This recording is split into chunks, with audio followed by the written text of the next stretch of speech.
আসসালামু আলাইকুম everyone, areca যে থ্রি পিস নিয়ে চলে আসলাম। আর এই থ্রি পিসগুলো কিন্তু আপনারা ভার্সিটি অফিস যে কোনো জায়গায় সুন্দরভাবে ক্যারি করে চলে যেতে পারবেন, খুবই এই গরমে কমফোর্টেবল।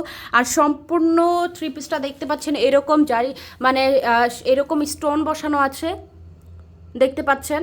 আর সম্পূর্ণ থ্রি পিসটা কিন্তু আড়াই সুতার কাজ করা আছে, ভিতরে ভিতরে আপনারা দেখলে বুঝতে পারবেন। আর কালারটা দেখতে পাচ্ছেন কতটা সুন্দর, জাস্ট মারাত্মক লেভেলের একটা কালার। আর ছিল এরকম একটা ওড়না পেয়ে যাবেন, ওড়নাটা বিশাল হিউজ পরিমাণে বড় নামাজি একটা ওড়না পেয়ে যাবেন, সাথে এরকম সলিড ফেব্রিকের ওয়ান কালার একটা প্যান্ট পেয়ে যাবেন। সো এই ছিল একটা কালার। দেন হচ্ছে অ্যানাদার আমি আরেকটা কালার দেখাচ্ছি, একটু গোল্ডেন শাইনের মধ্যে। এটা কিন্তু শাইন ফিল দেয় গোল্ডেন কালারের মধ্যে। আমি হচ্ছে জাস্ট একটা কালারই খুলে দেখালাম, এই বাকিগুলো খুলছি না, বিকজ সেম ডিজাইন এক দেখে বাকিগুলো আমি খুলছি না। সো এই ছিল একটা কালার। দেন অ্যানাদার কালার হচ্ছে পার্পল, দিস ওয়ান, মানে এইটাও কিন্তু খুবই সুন্দর। এটা খুললে আপনারা বুঝতে পারতেন, প্রত্যেকটা কালারই কিন্তু খুবই সুন্দর। সো যার যেই কালারটা ভালো লাগবে সুন্দর করে একটা স্ক্রিনশট নিয়ে জাস্ট আমাদের পেজে অর্ডারটা কনফার্ম করে দেবেন। প্রাইস পড়বে মাত্র 999 টাকা, মানে 1000 টাকায় আমি এই থ্রি পিসগুলো আপনাদেরকে দিয়ে দেবো। Thank you.